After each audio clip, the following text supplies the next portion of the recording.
सभी भक्तों को मेरा सादर नमस्कार। आज मैं आपको 16 दिवसीय महालक्ष्मी व्रत के उद्यापन विधि के बारे में वर्णन करने जा रही हूँ। इस व्रत का उद्यापन आश्विनी मास के कृष्ण पक्ष की अष्टमी तिथि पर किया जाता है। इसे सुरैया महालक्ष्मी पर्व कहते हैं। भाद्रपद की राधा अष्टमी से हमने इस व्रत को शुरू किया था तथा आश्विनी मास के कृष्ण पक्ष की अष्टमी तिथि अर्थात 6 अक्टूबर 2023 को हम इसका समापन करेंगे।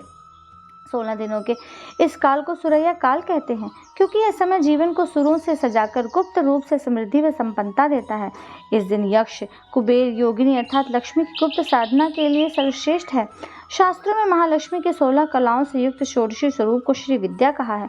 16 वर्षीय त्रिनेत्री षोडशी देवी चतुर्भुजी हैं जो वर, अभय, ज्ञान व तप की मुद्रा धारण करती हैं। कमलासन पर का आकार में विराजित राज राजेश्वरी महात्रिपुर सुंदरी ललिता रूप में स्वयं अष्टलक्ष्मी में से एक गजलक्ष्मी है। इस दिन हम गजलक्ष्मी के विशेष व्रत, पूजन व उपाय से आर्थिक संकटों को दूर कर लेंगे। जिन लोगों ने इसे 16 दिनों तक व्रत को रखा है या इसका व्रत कर रहे हैं वो इस दिन शाम को पूरे 16 षोडशोपचार विधि पूजन के साथ इसका उद्यापन करेंगे। परंतु जिन जिन्होंने 16 दिनों तक इसका व्रत नहीं किया है वो उस दिन व्रत रख सकते हैं। अर्थात हमने आपको 3 प्रकार की विधि बताई थी कि एक तो आप 3 दिन का व्रत रख सकते हैं और एक आप 16 दिनों का व्रत रख सकते हैं तथा आप केवल 1 दिन का मात्र व्रत रख सकते हैं। तो वह 1 दिन के व्रत के लिए एक तो पहला दिन था जो कि हमने पहले दिन ही रखा था। लेकिन अगर जिसने पहले दिन भी इसका व्रत नहीं रखा है अर्थात बाकी 2 दिन भी इसके व्रत नहीं रखे अर्थात पहले दिन और पूर्णिमा का दिन और जब आने वाला अंतिम दिन है तो वह सिर्फ अंतिम दिन भी इसका व्रत रखकर विशेष पूजा करके माँ लक्ष्मी के आशीर्वाद को प्राप्त कर सकता है। जिस दिन आपको व्रत रखना है अर्थात अंतिम दिन 6 अक्टूबर को आप सुबह सुबह चौकी पर लाल वस्त्र बिछाकर केसर चंदन से रंगे अक्षत से अष्टदल बनाकर कलश स्थापित करें। उस पर कुबेर यंत्र रखें। साथ ही मिट्टी से बने 2 हाथियों के संग गजलक्ष्मी का चित्र रखें। अगर आप मिट्टी के हाथी नहीं हैं या गजलक्ष्मी नहीं है तो आपके पास जो लक्ष्मी माता का चित्र हो जिनकी आप पूजा करते हैं आप उन्हीं को वहाँ पर रखें। उसके बाद गजलक्ष्मी का षोडशोपचार पूजन करें। गौघृत, दीप, सुगंधित धूप, रोली, चंदन, दूर्वा, इत्र, सुपारी, नारियल, कमल पुष्प संभव हो तो चढ़ाएं, नैवेद्य चढ़ाएं तथा उसके बाद शाम के समय जैसे सब 16 दिवसीय व्रत रखने वाले उद्यापन करेंगे बिल्कुल उसी तरह से आप भी इसका उद्यापन कर सकते हैं। उद्यापन के लिए आपको एक सूप लेना है तथा उसमें 16 सामान को 16-16 की गिनती में रखना है। आप उसमें 16 श्रृंगार की सामग्री रखिए। 16 लौंग, 16 इलायची, 16 दुर्वा, 16 पान के पत्ते, इस प्रकार से 16 का सामान। ये आपकी शक्ति पर निर्भर करता है कि आपको क्या क्या सामग्री रखनी है। आप कितनी सामग्री रख सकते हैं जितनी आपके ऊपर भगवान ने कृपा की हो, माँ लक्ष्मी ने जितना आपको सामर्थ्य दिया हो उसी के अनुसार आप अपने सामर्थ्य अनुसार इस कार्य को कर सकते हैं। एक नया सूप लेकर उसमें आपको सामग्री को रखना है तथा नए सूप से उसको ढक देना है।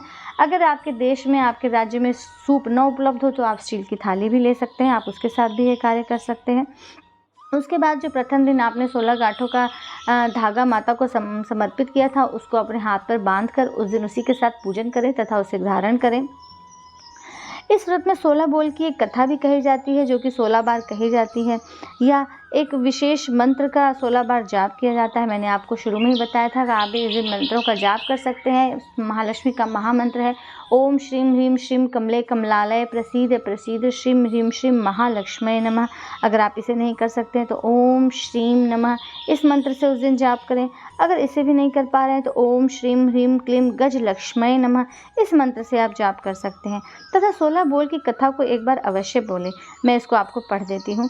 अमोती दमोती रानी पोला पर ऊंचो सो पर पाटन गांव, जहाँ के राजा मगर सेन दमयंती रानी, कहे कहानी सुनो हो महालक्ष्मी देवी रानी, हमसे कहते तुमसे सुनते 16 बोल की कहानी।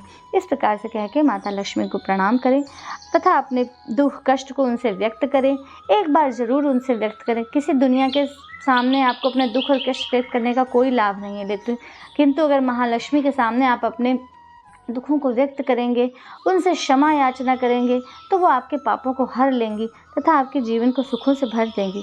मैं आपको कुछ उपाय बता रही हूँ जो कि आपको इस दिन अवश्य करने चाहिए। अगर आपको अपने आर्थिक संकट दूर करने हैं तो देवी गजलक्ष्मी पर 16 कमल गट्टे चढ़ाकर पूजा करनी चाहिए तथा उन्हें बाद में अपनी तिजोरी में रख लें। अगर आप अच्छी हेल्थ चाहते हैं, अच्छा स्वास्थ्य चाहते हैं तो गजलक्ष्मी पर जो आपने सिंदूर चढ़ाया है उसी से आप तिलक कर लें। अच्छे गुड लक के लिए गजलक्ष्मी पर मोती चढ़ाएं या एक शंख चढ़ाकर उसे आप संभाल कर अपने पास रख लें। आपके घर में अगर कोई विवाद है या बाहर कोई विवाद है तो उसे टालने के लिए गजलक्ष्मी पर अमरूद चढ़ाकर किसी बच्चे को दान कर देना चाहिए। आपको कोई आर्थिक हानि या नुकसान से बचना चाहते हैं तो गजलक्ष्मी पर गुलाब के फूल चढ़ाएं। अगर आपको अपने प्रोफेशन में सक्सेस चाहिए तो गजलक्ष्मी पर लाल गुड़हल का फूल अवश्य चढ़ाना चाहिए। अगर आप अपने पढ़ाई में, शिक्षा में अर्थात एजुकेशन में सक्सेस चाहते हैं तो गजलक्ष्मी पर चढ़े सिंदूर से आप कहीं पर भी श्री अवश्य लिखें। अपने बिजनेस में, अपने व्यवसाय में सफलता पाने के लिए गजलक्ष्मी पर पीली कौड़ियाँ चढ़ाएं तथा उसको चढ़ाने के बाद अपनी तिजोरी में रखें। अपने परिवार की खुशहाली के लिए आप कपूर से गूगल जलाकर गजलक्ष्मी की आरती करें तथा लव लाइफ में सक्सेस पाने के लिए गजलक्ष्मी पर चमेली का इत्र चढ़ाएं। और अगर अपनी शादी की लाइफ में सक्सेस चाहना चाहते हैं अर्थात मैरिड लाइफ में सक्सेस चाहते हैं तो दंपत्ति गजलक्ष्मी आप इस पर इमरती ज़रूर चढ़ाएं।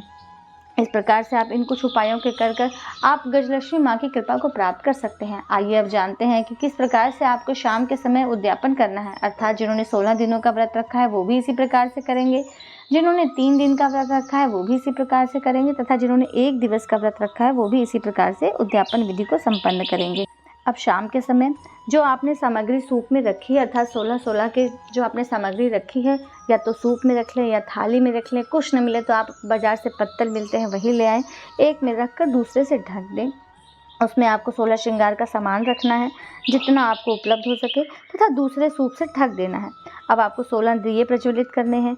अगर आप उसमें भी असमर्थ हैं तो आप एक ही दिया प्रज्वलित कर लीजिए। पूजन के बाद इनको जो भी आपने सामग्री चढ़ाई है उन्हें देवी को स्पर्श कराना है तथा अगले दिन प्रातःकाल को इसे ब्राह्मण को दान कर देना है। इसके बाद रात में आपको चंद्रमा को अर्घ्य देना है, लक्ष्मी जी को अपने घर पर पधारने का आमंत्रण देना है तथा उसके बाद आपने जो भोजन बनाया है लक्ष्मी जी के लिए पूड़ी खीर अवश्य बनाएं। पूड़ी खीर बनाने के साथ साथ आप उनके लिए और भी अधिक जो भी आपकी इच्छा हो, जो भी आपका सामर्थ्य हो, आप भोजन बना सकते हैं तथा उसे लक्ष्मी जी को आप भोग लगा सकते हैं। बस ध्यान इतना देना है कि भोजन में लहसुन प्याज का प्रयोग वर्जित है। जो भी तामसिक प्रवृत्ति का भोजन है वो नहीं ग्रहण करती है, उनके लिए आपको उसे नहीं बनाना है। उनके लिए शुद्ध सात्विक भोजन बनाइए, पूड़ी बनाइए, सब्जी बनाइए, खीर बनाइए, रायता बनाइए, जो कि विशेष रूप से उन्हें समर्पित किया जाता है। उसके बाद जब आपका पूरा पूजन संपन्न हो जाए आप अपने मंत्रों के साथ, अपने धूप, दीप, कथा, वाचन हर चीज़ के साथ जब अपनी पूजा को संपन्न कर लें तो देवी को एक थाली में भोजन भोग लगाएं तथा एक थाली अपने लिए निकालें, अपने लिए भोग लगाने के लिए, और एक और थाली अवश्य लगाएं। जो भी आपके घर में कोई परिवार का सदस्य है, अगर आपके पति हैं, आपकी सास हैं या आपकी माता जी हैं या कोई भी व्रतधारी आपके साथ है जिसने व्रत को धारण किया है, उनके लिए आप भोग लगाएं। अर्थात आपको 3 थाली का भोग लगाना है। एक माता लक्ष्मी को समर्पित करना है, एक अपने लिए और एक अपने परिवार के किसी सदस्य के लिए। अगर सभी सदस्य बैठ सकते हैं तो सभी को भोजन कराएं। अगर संभव हो आपके लिए, वैसे इस समय में ये संभव नहीं है, फिर भी मैं आपको बता रही हूँ कि अगर आप कर सकते हैं तो 16 ब्राह्मणों को उनकी स्त्रियों सहित भोजन कराएं, उसके बाद आप भोग लगाएं, भोजन करें।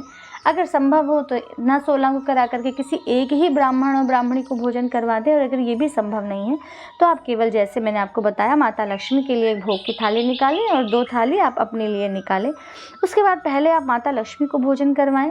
माता लक्ष्मी को आपको भोजन करवाना है, उन्हें कहना है कि हे महालक्ष्मी आप आइए हमारे घर में इस भोजन को करिए और हमारे घर की दरिद्रता को, सब बुराइयों को हर ले जाइए।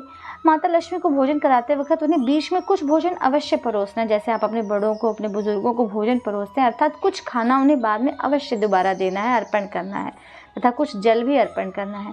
उसके भोजन करने के पश्चात उन्हें मीठा पान खिलाएं, सुपारी दें। उसके पश्चात आप जो भोजन है वो आप भोजन ग्रहण कर सकते हैं। उसे प्रेम पूर्वक माता लक्ष्मी का नाम लेते हुए ग्रहण करिए। माता लक्ष्मी के भोजन को आप अगले दिन प्रातःकाल गाय को ले जाकर खिला दें, प्रेम से खिलाएं ताकि उसमें एक भाव होना चाहिए, श्रद्धा रहनी चाहिए। ऐसा न रहे कि हाँ आपने रख दिया और माता ने खा लिया। माता को भोजन की कोई ज़रूरत नहीं है, उनके पास बहुत लोग हैं भोजन कराने वाले, आपको उन्हें भोजन कराने की आवश्यकता है। इस भाव से खिलाएं। इस प्रकार से आपका माता लक्ष्मी का व्रत संपन्न हो जाएगा। माता लक्ष्मी की आरती करें, उनसे प्रार्थना करें, क्षमा याचना करें, उनसे कहें कि वो हमेशा आपके घर में निवास करें। आशा करती हूँ कि आप मेरी इस वीडियो से लाभ प्राप्त करेंगे, और अधिक लाभ प्राप्त करने के लिए मेरे चैनल को सब्सक्राइब करें, बेल आइकन को प्रेस करें तथा अगला वीडियो आने तक के लिए नमस्कार, राधे राधे।